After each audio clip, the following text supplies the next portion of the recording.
All right, so here's a fun video. Fun in the sense of Donald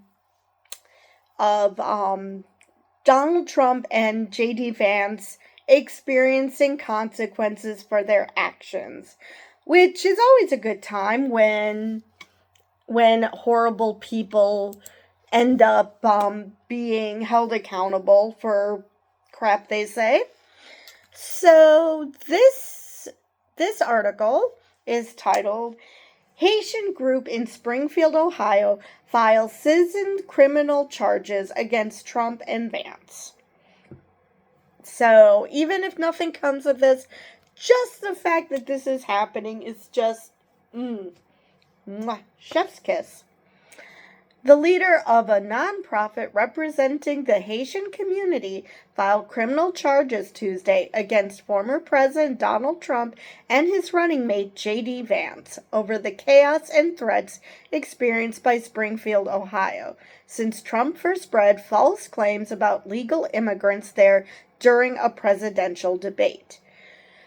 I mean, he not only did he accuse them of eating pets, he called them illegals. They're there very much legally. Whether you want them there is a different story, but they're there legally. But J.D. Vance has already said that he doesn't recognize the program that they're here under as being legal, so he thinks that makes it perfectly fine to call them illegals because apparently facts don't matter anymore. Amazing how a party that says facts don't care about your feelings seem to care more about feeling than fact. The Haitian Bridge Alliance invoked its private citizen right to file the charges in the wake of inaction by the local prosecutor, said their attorney, Subodh Chandra. Wait, that's not right. Subodh Chandra of the Cleveland-based Chandra law firm. Trump and Vance, a U.S. senator from Ohio, are charged with disrupting public services, making false alarms, telecommunications harassment, aggravated menacing, and complicity. The filing asks the Clark County Municipal Court to affirm that there is probable cause and issue arrest warrants against Trump and Vance. Their persistence and relentlessness, even in the face of the governor and the mayor saying this is false, that shows intent, Chandra says. It's knowing, willful flouting of criminal law. And not only do they knew in advance, well, Trump might not have, but Vance knew before he actually said it that it was false. And he still went ahead. Stephen Chung, communications director for the Trump-Vance campaign, said President Trump is rightfully highlighting the failed immigration system that Kamala Harris has overseen, bringing thousands of illegal immigrants pouring into communities like Springfield and many others across the country. Okay, two things. Now, is the immigration system broken? Absolutely. Are these people here illegally? Absolutely not. And just think about this for a second. We are making shit up so people will do something about legit concerns. No, that's not how it works. How is encouraging people from mostly other countries to call in bomb threats, how is that actually helping anything? Even if you truly had good intentions, which they didn't, even if that were the case, how is threatening not just the Haitian, but the entire freaking city of Springfield, how does that benefit anybody? Certainly not the people of Springfield. I mean, yes, you can bring up problems with immigration in a way that doesn't threaten people. You can do You do not have to threaten people in order to get your point across. It's okay. You can tell that you can talk about that this city needs more resources for this, that, and the other thing because of immigration without lying about Haitians. But then again, I don't expect much from a person, this is J.D. Vance, who thinks that Haitians come from Haiti. We are not, the Republicans at this moment are not sending their best or their brightest. I mean, seriously. If you're going to even be a senator, a U.S. senator, you should probably know the name of the country. Especially if you're going to badmouth it. It kind of undermines your whole point if you don't even know what freaking country they're from. And then, of course, Trump was like, we don't know where they come from. Let's see. Haitian immigrants. What country could they possibly be coming from? Yeah, that's a toughie. But considering J.D. Vance thinks it's from Haiti, maybe it isn't so tough. Oh my God. All right. I mean, J.D. Vance actually went on CNN and told Dana Bash that he created the story. He admitted he lied. I mean, he tried to spin it to make it sound like he's that these were legit, that he created a media story, not that he created the story. But yeah, that's basically him admitting out loud that he's making shit up. Anyway, back to the article.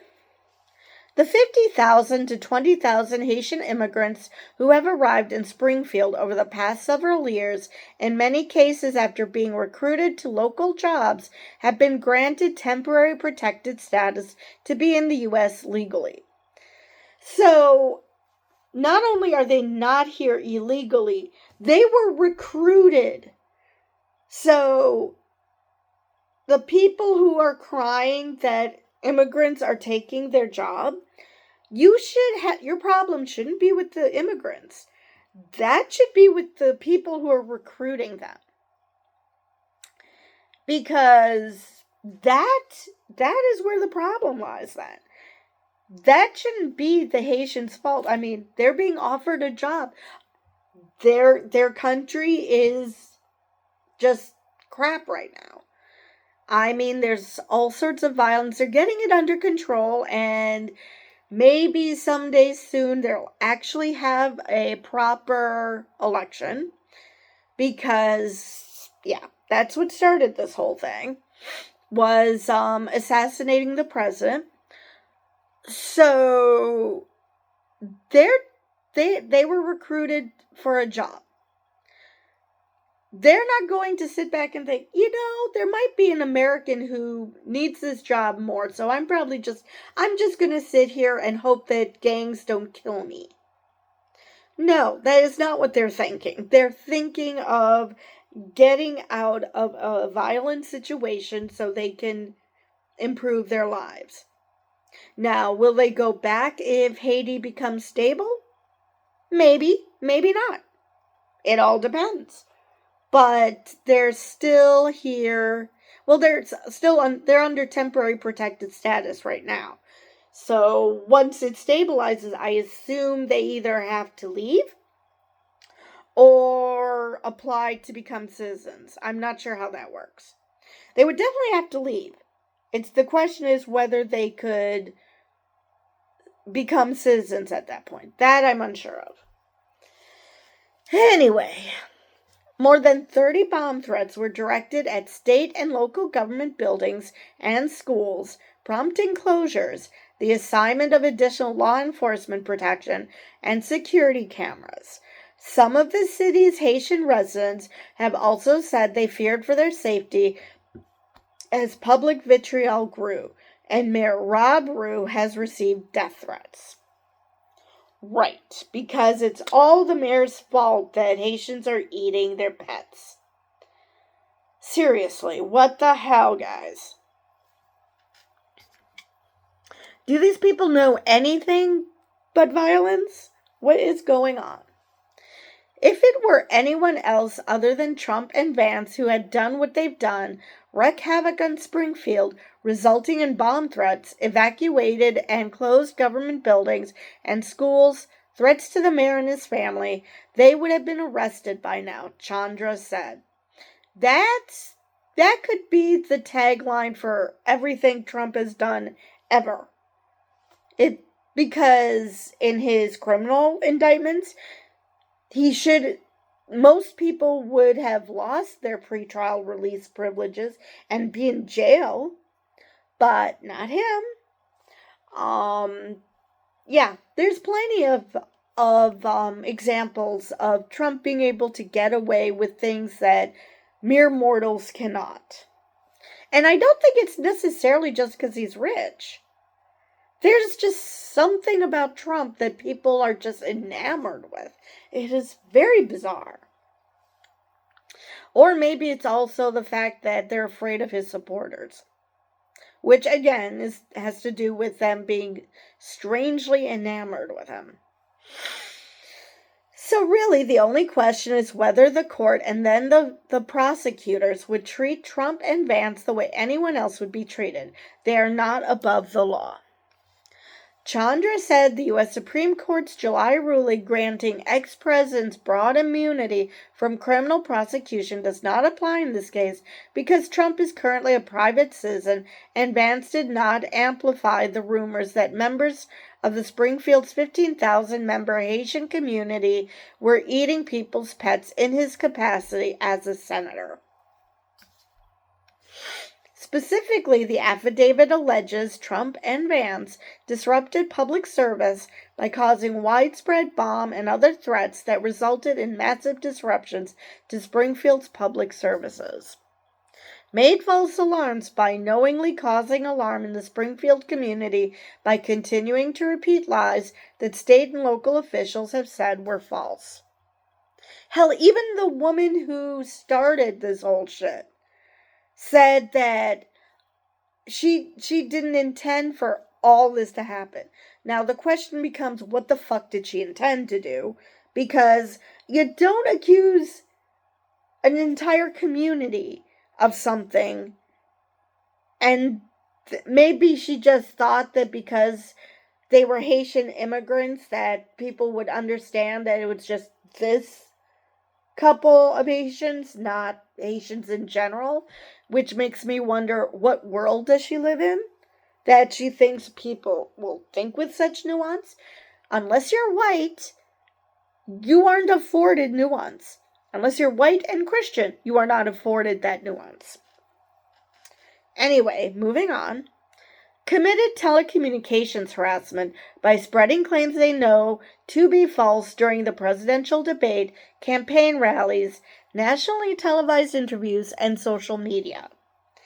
Committed aggravated menacing by knowingly making intimidating statements with the intent to abuse, threaten, or harass the recipients, including Trump's threat to deport immigrants who are here legally to Venezuela, a land they have never known.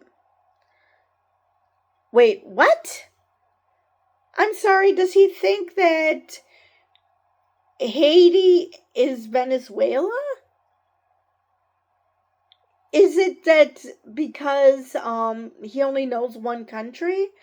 I do not understand why he wants to deport them to Venezuela.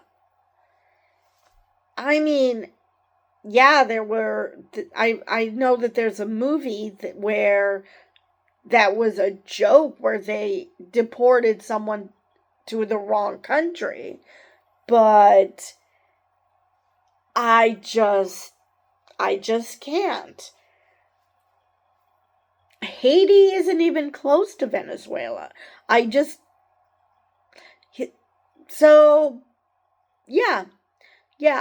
don't think that Trump could point out Haiti on a map. Of course, I'm not entirely sure he could point out Venezuela on a map, but that's a different story. Anyway, committed aggravated menacing by knowingly causing others to falsely believe that members of Springfield's Haitian community would cause serious physical harm to the person or property of others in Springfield, and violated the prohibition against complicity by conspiring with one another and spreading vicious lies that caused innocent parties to be parties to their various crimes. Okay? Charges brought by private citizens are rare, but not unheard of. Charges brought by private citizens are rare, but not unheard of in Ohio. Examples might be a grocery store charging a customer for a bounced check. State law requires a hearing to take place before the affidavit can move forward. As of Tuesday afternoon, none has been scheduled. So that is the end of that article. And I really, really hope, as I said, even if nothing comes of this, I hope it gains so much traction that people, well, those who are at least operating in good faith, will, stop harassing the people of Springfield. Because, Jesus Christ, what the hell? And people are surprised that people are afraid of this election. Whether Trump wins or loses, people are worried about this election. Not just because of what would happen if Trump were to win, but because of what his supporters will do if he were to lose. So, yeah. And like I said, there have been threats from outside the country. The country that's been doing this hasn't been named, but apparently a foreign country has been sending threats as well. So, that's great. And I'm pretty sure that foreign country starts with an R. I would not be surprised at this point. But it could be anybody at this point. It could be Iran, it could be Russia, it could be China. Who knows? I doubt it's North Korea. Anyway, that is all I have for this article. And with that, I will see you guys in the next video.